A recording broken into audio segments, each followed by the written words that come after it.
So obviously I am not Alice, and I'm heartbroken that she was not able to join us. She had a family thing come up, and it's more important, obviously, to stay healthy and stay safe.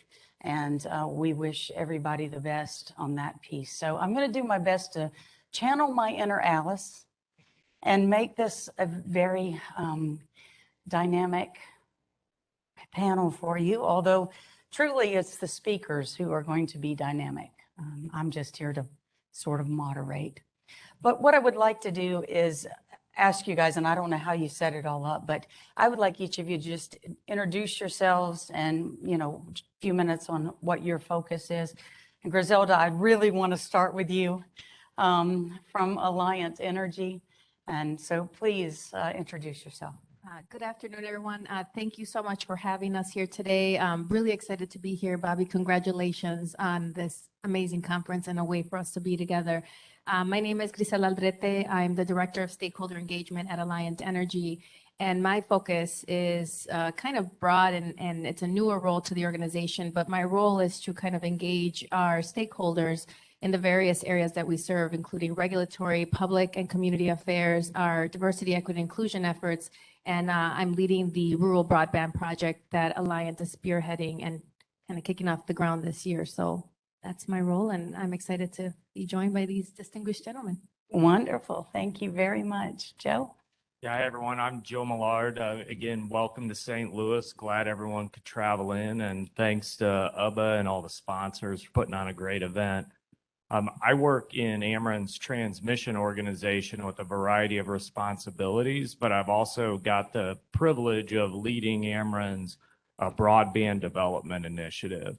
And without getting too much into what that is, I think that's what we're going to discuss more here. I will just tell you that it's really our effort to try to enable our operating companies and really utilities in the industry to be able to leverage the assets that we're investing in to bring more customer value. So I'll hold the rest until later. Excellent. Thank you. Commissioner Chris Nelson. Chris Nelson. Are you on? Click the switch. Yeah. Chris Nelson, Chairman of the South Dakota Public Utilities Commission. Appreciate the opportunity to be part of this. This is not the typical group that I get to speak to, so I appreciate the opportunity. Broadband expansion has been a passion of mine. I'm going to talk a little bit more about that when we get into some of the questions. But I'll just say, in addition to work at the South Dakota Commission, I've just finished a year and a half leading NARUC's broadband expansion task force, and so working on that issue of broadband expansion across the country. Excellent. Thank you. All right, Griff, give it a try. There you go. Can you hear me? All right. My name is Ron Griffith. I go by Griff. I work for Grisel Energy. I'm the manager of the OT network connectivity. Part of my role is ensuring that we have stable communications from our remote devices that manage control back to our core network. And part of that, Grisel is looking, as is well known, right? We're looking at private LTE. And of course, with private LTE comes a conversation of rural broadband. Be interesting to see how we can bridge all these together. Absolutely. Excellent. Well, as you can see, we've got a great topic here. Clearly, rural broadband is important, not only at the federal level, but the state level and across our country. And it became so apparent during the COVID crisis and many of the lockdowns, just how important this is. Just, real quick, I don't know whether you're a member or not of UBBA. We have partnered these individuals along with the Anterix team and with support of the UBBA membership, just published this pretty impressive Rural Broadband Playbook. And it is available on the UBBA members portal to all of our members to download and have a look at. And we'll be making that available and promoting it. But I thank you, first of all, for being part of that and for sharing your knowledge and your insights into that playbook. I think that's a really important deliverable as we try to all get our heads around what do we mean by bridging the digital divide? What is the utility role in rural broadband? So I thank you for that first and foremost. So Commissioner Nelson, let's just start with you. I have a lot of questions for you, but let's just dig a little bit deeper into what you your passion is about and the things that you have been working on. You know, it's well known you did chair that NARUC commission. And so let's talk a little bit about what you see and what the commission sees and other commissioners might think of the rural broadband issue. So dive right in for us. Thank you. Appreciate that. So shortly after I became a commissioner 11 years ago, I had a call from a woman in South Dakota. She said she and her husband were professionals. They had chosen, however, to live in rural South Dakota. And she said, at our home, we have absolutely no access to the internet through any mechanism.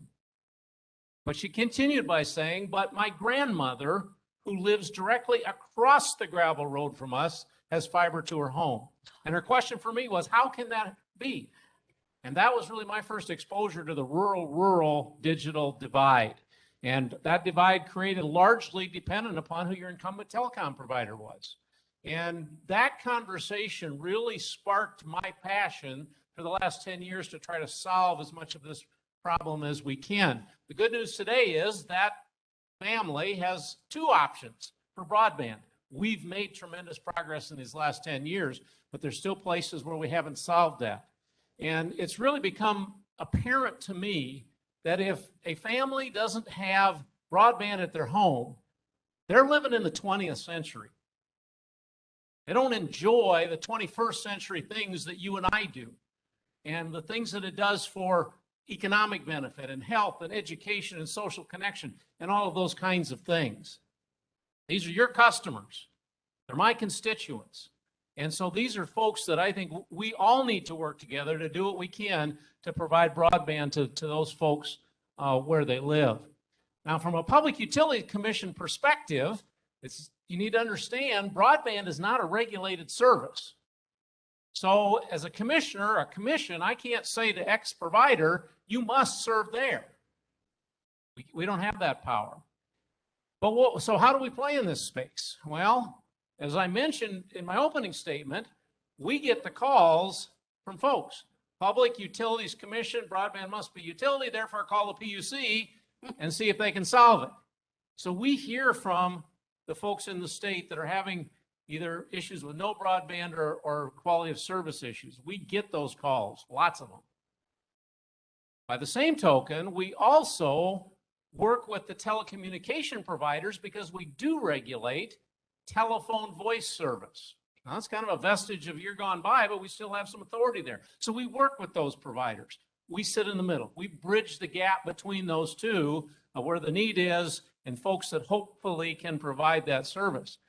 I will say in South Dakota, we have made dramatic progress with many of our telecom providers in getting 100% fiber to the farm, fiber to the home in their territories. Mostly, those are our rural telephone cooperatives. They've done a great job. We've got other providers that really haven't had quite that same attitude. And we haven't gotten the job finished. And what we hear from them frequently is, golly, we'd love to, but we don't have the capital. Now, maybe you all can see where I'm going with this. Well, where can we find capital? Well, today we're hearing that there are electric utilities. And I'm going to talk about kind of two different shades here. From the electric co-op side, we are now finding electric co-ops that are actually putting their capital into solving this problem in their territory for their members. They're taking their capital. How might this apply to many of you? Maybe not so much capital, but the capital assets that you've all been talking about the last couple of days. And how can you leverage those, partnering with a broadband provider, a telecom provider, to solve the problem that we've laid out. And that's what I hope we can talk about today and maybe shed some light on how that can happen. Absolutely. Thank you for that. We hear stories often that's repeated exactly what you shared about that family. So thank you for taking up that passion. You know, Joe, Ameren, of course, we're hearing a lot of great things from a thought leadership and private telecom strategy perspective and modernization efforts. But you've deployed fiber. You have a well-known and advertised private LTE that's underway. And you've stated that the business case for your telecom investments was really cost benefit sort of business case. So talk about why rural broadband is an interest within Ameren. Get into that. Yeah, happy to. Well, I'll start off just by saying that I'm really fortunate to work for a company that truly puts the customers first. And so with that focus, Mark Burke and Bhavani and John this morning talked about all of the reliability and resiliency and operational benefits that all these new technologies are really enabling us to do. What we haven't talked a lot about, and that Commissioner Nelson alluded to, is this stuff's expensive. We're making big investments in this, and it's our customers that are going to have to support those investments. So, I was fortunate to be asked to look at how can we really maximize the value of these assets for the customers? How can we do that by potentially creating new revenue that would go to offset the revenue requirements that they have to support? But we started that, before the COVID impact that really shined a light on all the areas that are underserved or unserved that we could potentially enable third parties, not us. We don't intend on being a retail service provider or internet service provider, but how could we open access to our infrastructure so that opens competition, and it's enabling these third parties to reach both the customers and communities that we serve. So that is really why we're trying to get into this. We looked at it as a prudent thing to do. We can't make these investments considering the capability that the technologies have. I mean, it's really a multi-purpose technology that should be put to use that way. That has immense capabilities for the utility, but much larger capacity, to create value for customers. So that's really what our focus is. Absolutely. Great. That's great. I like that third party, enabling the third parties to deliver this. That's terrific. Thank you. So Griff, and I'm always going to call you Griff. Xcel Energy, of course, has also made public statements about the benefits of private networks and grid modernization, security control, O&M reductions. So how does a large territory that covers, both the cities and big cities in Minnesota, Denver, when it comes to this cost benefit for deploying to the rural markets, talk a little bit about the economics of that and what you're working for. Yeah, sure. When you're faced with these issues with the smaller communities, right, this digital divide, the economics, if you don't do something, is actually more impactful than if you do something, right? The infrastructure that IOUs have, they're critical to our infrastructure, to the grid, to maintenance and everything else. But that also gives the opportunity to share some of that infrastructure. If you look at, particularly, Xcel or Ameren, right, the middle mile provider, sharing those infrastructures allows the economy of these smaller communities to greatly improve, right? We had a great session yesterday in our work group, and something that was brought up that was really, in the time of COVID, how many people are moving back to these rural communities? And a big driving factor is the ability to perform their jobs, whatever it may be, right? Off of internet broadband access, the ability to have Zoom calls. That becomes a community multiplier. You start bringing in more people back to these smaller communities because they then have the access. Well, then that generates more jobs. And then that generates more tax revenue. And that improves the overall services that community has. And it's, from a customer point of view, as has been pointed out, making our customers' lives better is a great byproduct of being a good service provider, right? And that's not something you can always articulate, when it comes to finances. But as Commissioner could say, when we have to go before PUCs, I think that's a big improvement, that we can offer as IOUs, saying that we can improve the overall lives of our customers by opening up some of our middle mile access. Excellent. Excellent. It's very true. Very true. And Griselda, you know, the first conversation you and I ever had was about your passion for rural broadband. Um, Alliant Energy certainly is noted in this area. And that's really, you are the driving force, even, I don't mind saying it, even in having UBBA stand up a rural broadband working group. So that passion is carrying over, and certainly something that UBBA always wants to participate and to carry forward. But talk a little bit about how your utility, and particularly how your regulatory group is also working with the business groups within Alliant Energy. Yes, so I think we're looking at it holistically because I think we've all heard, right? It's expensive. And it's not just about access, affordability, and making it cost effective for our customers. It's also, what do you do with that technology? I mean, we sort of been researching in this space for about 5 years. And I would say over the last year and a half with COVID, right, you have to accelerate your efforts. We are in Wisconsin and Iowa. Our customer demographic is traditionally rural low income. And when I mean low income, I mean, you're talking about $40,000, $50,000 to support a family of 4 to 6. We also have done our research, and in Iowa, 72% of our customers, and in Wisconsin, 67% of our customers do not have access to reliable broadband. So those numbers alone, you know, when we say serving our customers and making our communities better as part of our values, like we have to do that and kind of put our efforts where we need to make sure that we're building those stronger communities. But being in a regulated industry, you know, we are also trying to be mindful to not create that extra burden on our customers, keep our regulators happy.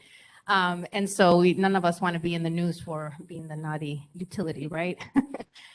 So I think, you know, we are just looking at it from various aspects, and part of it is bringing our regulators along. I think regulators appreciate consistent communications.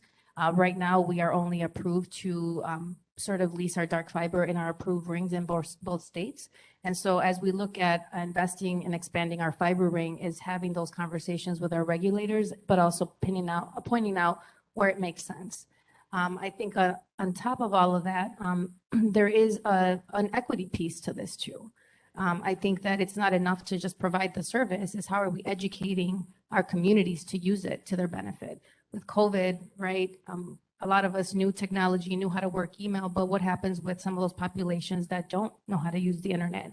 We're launching a computer literacy program, and we're working with Microsoft, we're working with a lot of different agencies, but to the commissioner's point, just because you have a computer or the device doesn't mean you know how to use it. So there's a lot of digital literacy work that we're also looking to partner and collaborate with, I would say, other agencies, which include AARP, because we cannot forget our aging communities, but also schools, libraries, and we have to meet our customers and our communities where they are. And lastly is also from an affordability standpoint, it is very expensive. And I think one of the pieces that we're also focused on is the sustainability of these programs, because I think there's a lot of money out there, right? In states, the infrastructure bill is still kind of in the works, but what happens when that money runs out? Or how do we not become dependent on those federal dollars or that funding? And we as communities and utilities make a commitment to make this a lifelong process, because technology is not going to go away and our dependency on it is only going to increase. Absolutely, absolutely. I'm going to pause a moment before we get to the next round, just to, you know, we've set the stage here and we want this to be very interactive. So are there questions burning from you just after hearing this first round of questions and comments? I want to make sure you guys stay engaged as well. Anything burning right this minute? Oh, here's one. Yes, tell us who you are. I'm Nathan Grant with K&A Engineering. I've spoken with some utilities in the past that say that they aren't allowed to lease their dark fiber to others, at least for profit. And it seems like you'd be leasing the telco to bridge gaps and such. So that kind of creates an impasse for them. I think they can only donate the fiber. What are your thoughts on that? Are there barriers that can be taken down? Any information there? So a couple of thoughts on that. I mean, the first is to figure out where's the barrier. Is it a state law barrier? Or is it a utility commission barrier? Is there some rule or regulation or policy of the commission? Figure out what that barrier is. I can tell you that knowing my colleagues across the country the way I do, there's a passion. It's not just me, it's my colleagues that really want to see this broadband thing happen for folks. And so most of them, I think, are willing to look at how can we take down those barriers. Now, they're also interested in making sure that the electric customers, aren't burned in that. And they're looking out for that, but I think they're looking for ways to make that happen. And so find out what the impediment is and figure out how to solve it. Yeah. Thank you. One thing I just ask real quick is, when you say can't lease it for profit, you have to think about, what do you mean for profit? Because again, what makes part of what I'm doing easy is that Ameren's not trying to generate any earnings. We're not trying to profit directly from this. We're really trying to produce value for customers, and we've committed to take every bit of that and give it back to the customers. Now, if we did want to go profit, we'd have a whole different situation with our commission, and it'd be a whole different story. And I could see us being maybe in a similar bind. And I'm just going to jump in here. If you come to a commission and say, we're going to drive those dollars back to customers, it's going to happen. Yeah, I was going to say, that's the factor, right? The minute you start saying that it's for profit, IOUs are going to be like, well, we have to be really careful. But like the commissioner said, if we're turning that profit around and saying we're driving a value back to these customers, and like we said it, right? That's improving their lives. That improves the community. That drives more dollars into that community, which as an IOU means there's more people using electricity, which means we are now, we're benefiting from that in the long run. It may take years to get to that point, but I would agree. I don't know of any PUC that would be like, oh no, you can't provide value to the customers. We can't let you do that. Yeah, I guess it's recouping the extra, the overbuilding you're doing to the extra capital investment you're putting in just to provide those extra services. You want to? Okay, go ahead. Sure. One other thing, we aren't overbuilding. We're just trying to leverage the assets that we're deploying for our own use. We are optimizing our investments so that they will be useful into the future, but we're not, Ameren is not making substantial overbuilds. Yeah, excellent. Jeff, did you have one? Yeah, hi, Bobby. Jeff Tuff, Cisco. Question for the panel, if you have a point of view on this. Historically, over the past 15 years, this story has been about bringing fiber to the home, if you will, right? And I'm wondering what your thoughts when we're looking at other regions in the world where they're using other technologies, wireless technologies, to close this gap. Just wanted to get your sense of what you're seeing in the United States from a technology standpoint to address the rural broadband gap. Are you seeing a transition towards wireless that we're seeing in other, I suppose, almost say developing countries? Or are you seeing us staying the course on bringing fiber to the customer? Yeah, Go I ahead, would say, Griff. Stole my note, I think. Yeah, he did. He really did, right? I think a lot of that, the driving factor on that is location, distance, speeds, right? If we're talking, our areas cover a lot that the commissioner is in, right? When we talk about the Dakotas, some of eastern New Mexico, West Texas, right? When you have such a distance, the fiber option is really cost prohibitive, right? If you're running miles of fiber and you're only going to really be able to service 3 farms, right? Is that cost effective? But what's the speed requirements for those farms, right?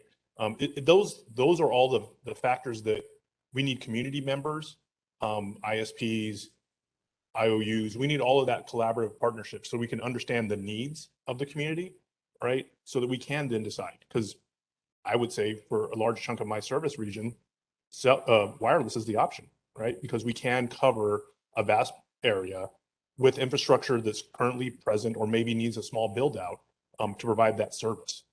Now, if that doesn't meet the farmer's needs or the city's needs or the community needs, then we need to figure out what is the best option. Because if there is future state that every IOU, I believe, looks at and says, is there investment in fiber getting there now? Means that down the road, we can provide services that improve our companies and the community as a whole, right? If it's grid modernization, smart meters, sensors, FLISR, all of these things, right? So if there's a need that we can start looking at that now and have a plan going forward, I think that's in the ultimate turn, it helps the community more. But yeah, to answer your question, I think really it is based upon the needs. What is the requirement of that community? Someone else? Okay. Okay. Oh, one more? All right, Drew. Hang on, wait on. That's mainly so that our folks online can hear too. Drew Freck, Landis & Gear. How concerned are you about these programs impacting utility operations?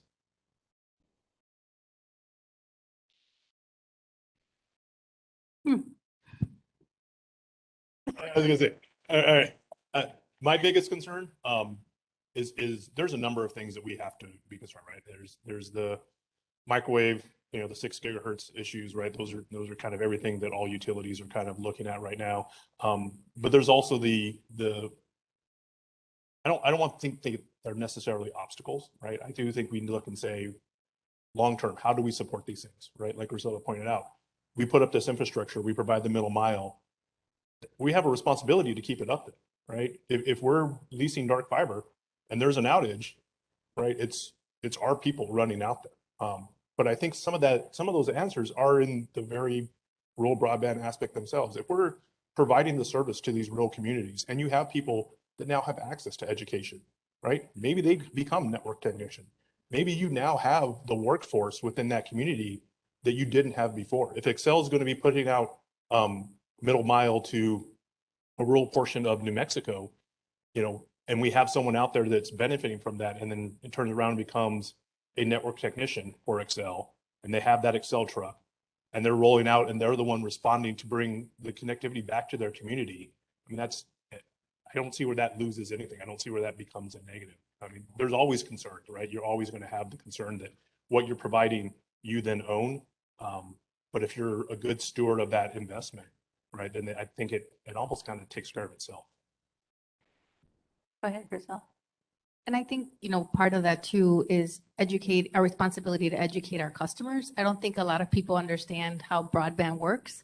And I think that's part of the work we also have to be responsible for. And I think not want to say a concern, but the opportunity is our industry is changing very quickly, right? Our regulators are making us change very quickly. And when you look at what's going on in the world, climate change, right? People have their opinions about whether it's real or not. I think it is. And I think about what happened in Iowa last year for us was derecho, right? And so, how do you make sure that those communities become resilient long term? And I think, part of it becomes with education awareness, because I think in our case, how do you convince someone to incur this extra cost, right? Even with community solar, right? We have a push on that as well. And, when someone says, I can barely make ends meet, now you want me to make an investment that'll quote unquote pay off years down the road. All of that is bringing our communities along with our regulators and this industry that's changing very, very quickly. Yeah, absolutely. I had to think about my answer a little bit. Some of the other Ameren folks might be more concerned than I am, but really the biggest concern, because what we're trying to do is just utilize what our core investments are and offer those assets and what we're capable of doing. I think the biggest concern is kind of clash of cultures, because we are going to have to utilize strategic partners to ultimately deliver these services. And it's kind of that unknown unknowns, right? And we don't know how that's going to look going down the road when we try to bring these, more traditional service providers together with our culture, where we're used to having complete control over all our assets at all times, that sort of thing. So that, if it has any impact on operations, that's what I'm concerned about. Joe, would you say that's one of your biggest challenges when pursuing rural broadband, or are there others that you wanted to highlight here in addition? It's a challenge. I would not call it the biggest challenge. Okay, let's talk about it. As most people are aware, there's specific challenges that utilities have, everything from just the very minor design modifications, some might call upgrades or what have you, to make your network more retail broadband ready. And how will some commissions view those small changes. But, you know, the elephant in the room all the time is property rights, and the fact that most of our infrastructure is on private lands that have that need to have those property right modifications. And that just is not a really easy challenge to tackle, especially when, again, our customers are our biggest focus. We could try to take legislative actions that would, in essence, give us those property rights, but we don't even think that's the right thing to pursue because we don't think it's the right thing for our customers and the people in our communities. So trying to address that in and of itself is a difficult thing, but in the end of the day, what that really comes down to is the political environment where you're at, how people view those different things. And unfortunately, or it's going to be different for every jurisdiction that you're in. Thank you. That makes sense. Makes sense. Commissioner Nelson, you alluded to some of the legislation that exists, but can we talk a little bit deeper about federal and state legislative examples that could be valuable for utilities? Certainly. And before I touch on that, you know, there was some reference about, you know, how do your utility commissions view these kind of things? I can tell you, knowing my colleagues in all of your states, there's going to be a commissioner that has kind of taken this broadband thing as their thing, just like I have in South Dakota. Find that commissioner and sit down with them and establish that dialogue. That will be beneficial to both of you. So far as legislation, let's talk about the state side first. Primarily the legislation that I'm aware of is in states which have heretofore maybe prohibited electric cooperatives from getting into this business, and they've removed some of those restrictions to open that up so that they can start playing in that space. Now, I can tell you that the telecoms, they get pretty nervous about that, and the word they throw at us is cross-subsidization. Okay, so you've got the electric utility that's taking those dollars and now getting into competing with us, and so you may have some of those issues to deal with legislatively to sort out. At the federal level, it's all about dollars. And if you think back 2 years ago, pre-COVID, there weren't a lot of people screaming about this problem. Utility commissioners were, some of the telecom providers, and a few individuals. And then COVID hit and everybody realized why this was really important. And Shazam, all of a sudden Congress can't throw enough money at this thing. And so if you look at the infrastructure bill, there's $45 billion in there. And then there's a handful of other bills that have some really large numbers in them.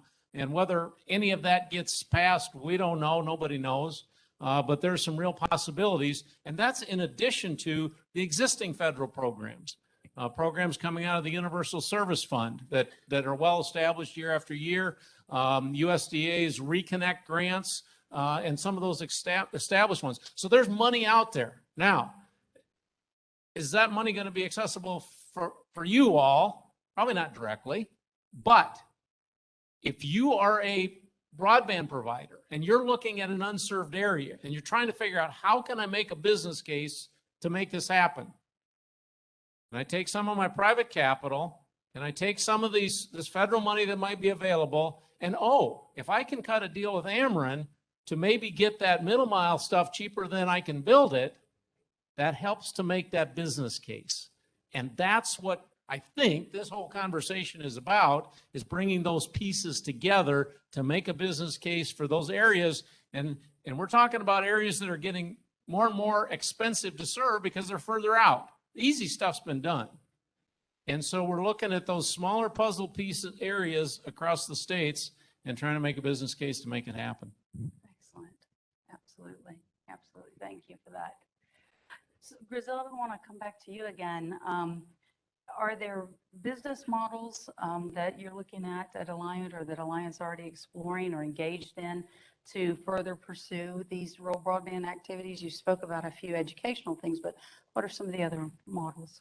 Collaboration. I mean, I think we are at the point where we're reaching out to ISPs, municipalities, co-ops, to figure out how we can best partner, because like I said, we're working in the middle mile space. We're not looking to become an internet service provider as it relates to funding, right? we have to partner, right? We can't go after utilities right now, cannot go after dollars themselves. So there is a partnership opportunity happening. And then also where are the biggest needs right now, right? And so we're looking to launch 4 pilots, 2 in each state before the end of this year. And so I'm sure that'll hit the news waves at some point. But, you know, when we look at where are the biggest needs, I mean, I think of Iowa, right? It's predominantly an agricultural community and a farming community. And how do we make sure that we're providing opportunities for those businesses to become resilient, because they're looking to modernize the way they do their business as well. And they need broadband, they need internet to kind of modernize the technologies that they use. In Wisconsin, we have we have a lot of work to do with our tribal communities. When you talk about build out, private easements, private land, property, and how we expand.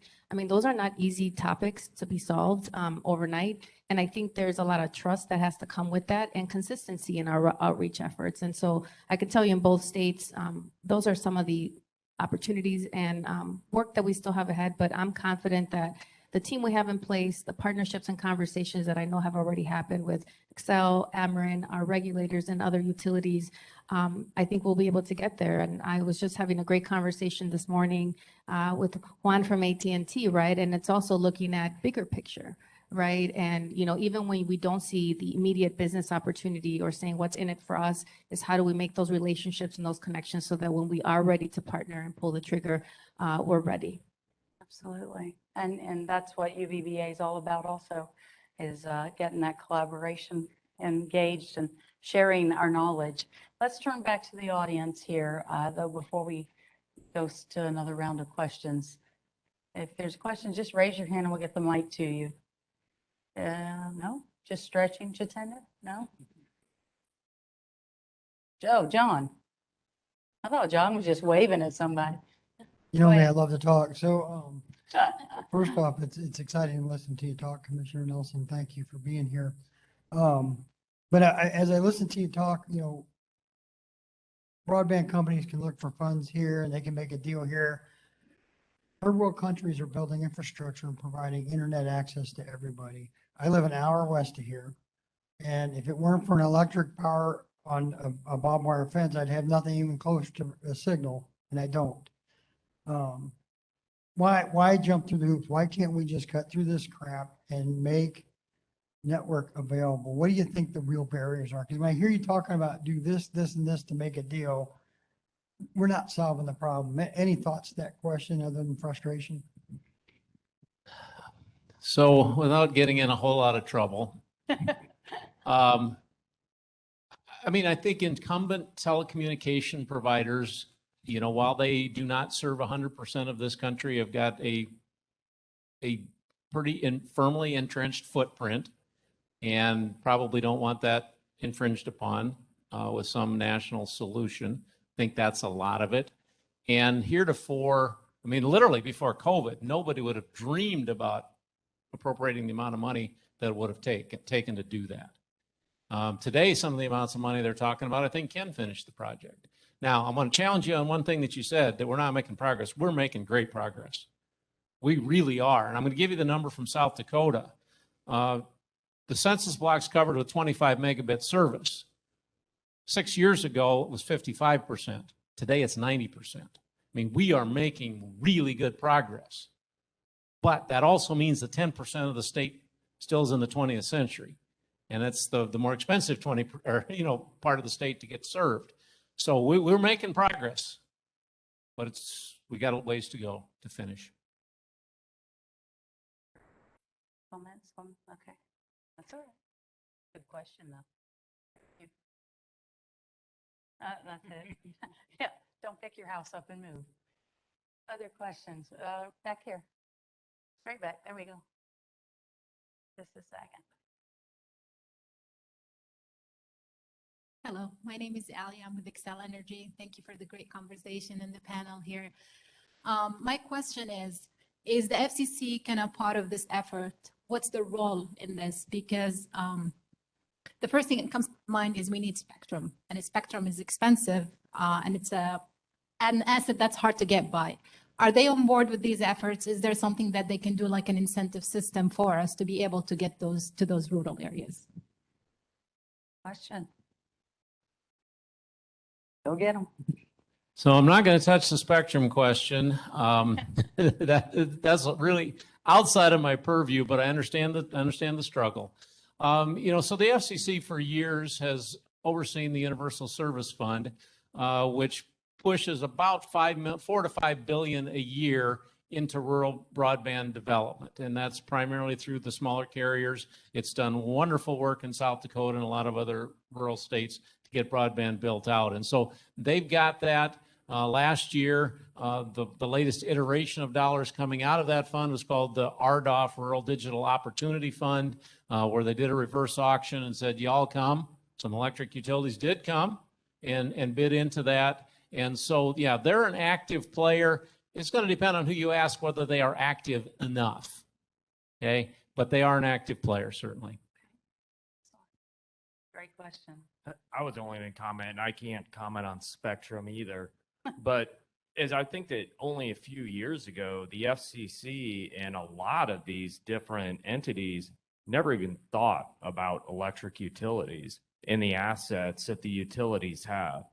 When we talk to some of our state departments that are over broadband and they have working groups together and all, there's no utility representation because it didn't cross their mind to even think about asking.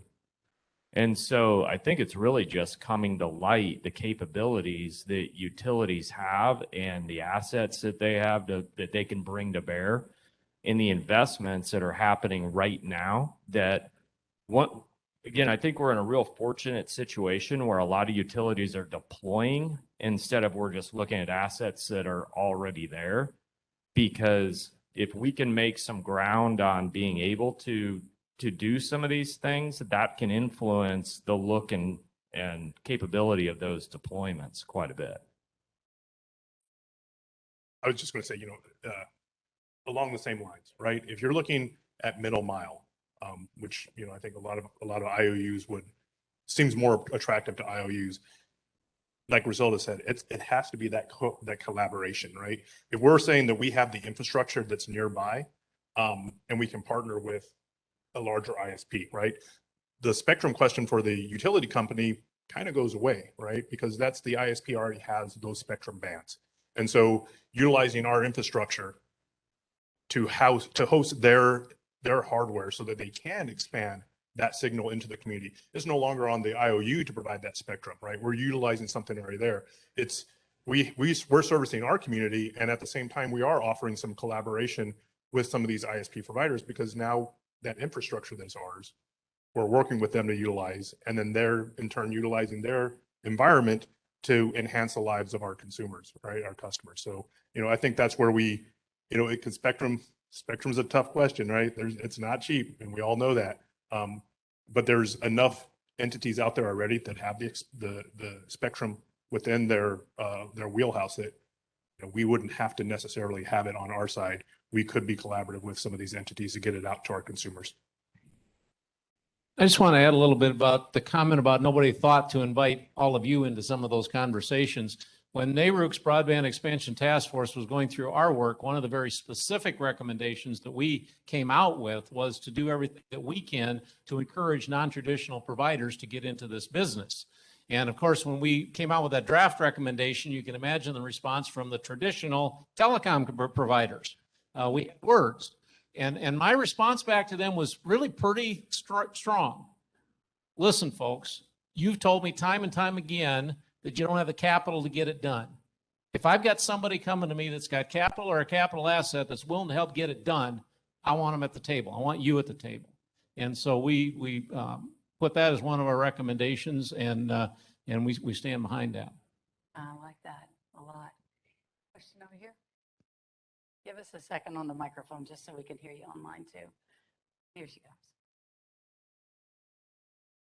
I think you all stated that the dark fiber lease for the mid-mile would be in the rate base versus a deregulated offering. Have you elected to price the service based on cost? Or have you elected to price the dark fiber lease based on the market price, based on competitive fiber dark lease providers that may be in the area?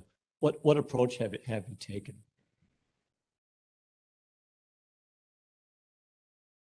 Being newer in this space, Alliant Energy, I mean, we've done extensive research, but the way we've looked at it is a fair market value of what how others are leasing it.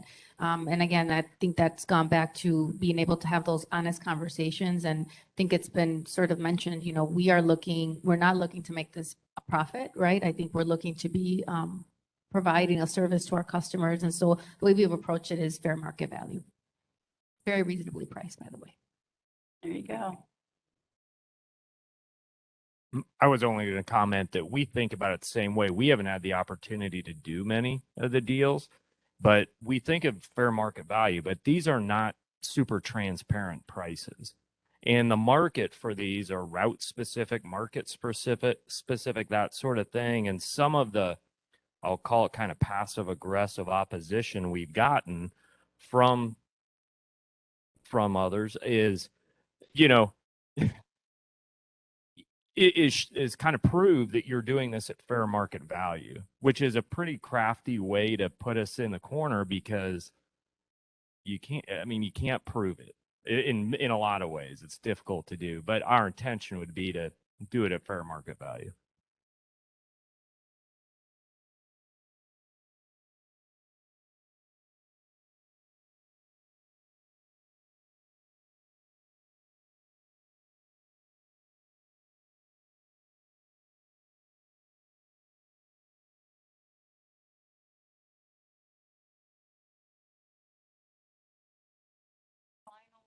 Comment, what is the one thing you want to make sure this audience is left with?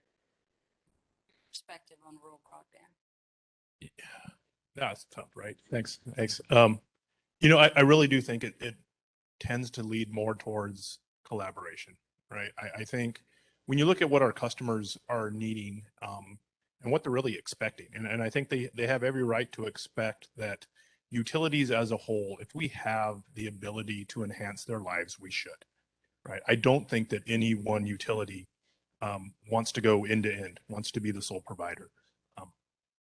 But there's no reason we can't be more collaborative, right? There's no reason we can't open up some of our assets and work with local ISPs, you know, mom and pop, last mile. You know, maybe there is an ISP out there that says, we want to get into this area, you know, but we are limited because of the capital, right? We don't have the capital to put up the infrastructure, but you know, Excel does. We have the infrastructure there. I would challenge, you know, the rest of the group to make those access points available, right? To say, okay, I'm not saying I'm going to give you my distribution towers or my transmission towers, right? But what I'm saying is if you come to us and we have a plan to do it together, where it is beneficial to the customer, right? Everyone's going to want to have their slice of that pie. But in the end, it really does benefit our communities as a whole if we expand their access to rural broadband, right? Businesses, education, just job growth as a whole, right? I mean, those are things that none of us can do by ourselves, but as a team, we can probably come up with some of these answers together.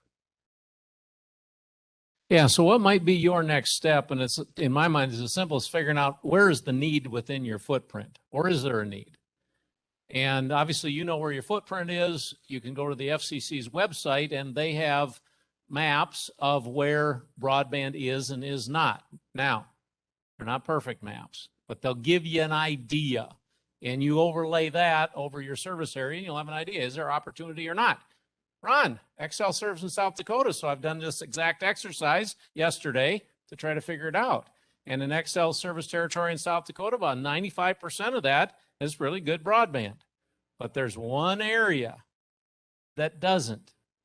And if he's got a substation there that's got fiber running out up there and a tower, can he find a fixed wireless carrier to hang a radio on that tower? And all of a sudden, those people are now in the 21st century. That's what I think is your next step. I guess I'll just touch on one potentially controversial thing that hasn't been discussed. And it's not just where broadband is not available, it's where it's not affordable. And what can our contribution of assets do to help that? Where we sit today, go a few blocks north of here, and you're not going to find much service. Go a few blocks south and you'll have plenty of service and plenty of options. So it's not just in the rural areas that can benefit from utilities being able to, again, make these assets that ultimately the people here, the customers here have invested in, make it available for them so that they can really get the most benefit possible out of it. And on the flip side, if we don't find ways to continue to create value and keep our rates affordable for our customers, I mean, we're going to at some point run into problems and true competitors in terms of other sources of energy and alternatives like that. So we need to continue to make sure that we're using these assets and really producing the most value that we possibly can for our customers.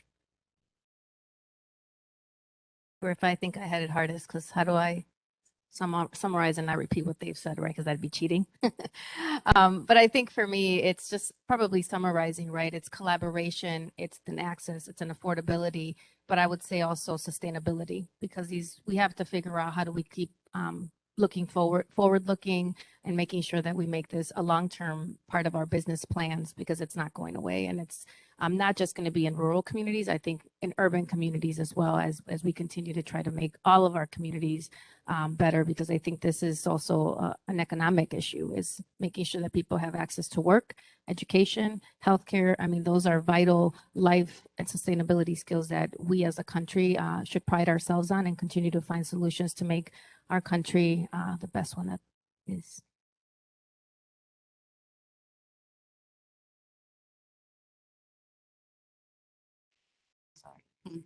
Well, help me thank this panel. This was a really engaging session. I really appreciate you all. We have a lot to do at UBBA, so get involved in the Rural Broadband Working Group.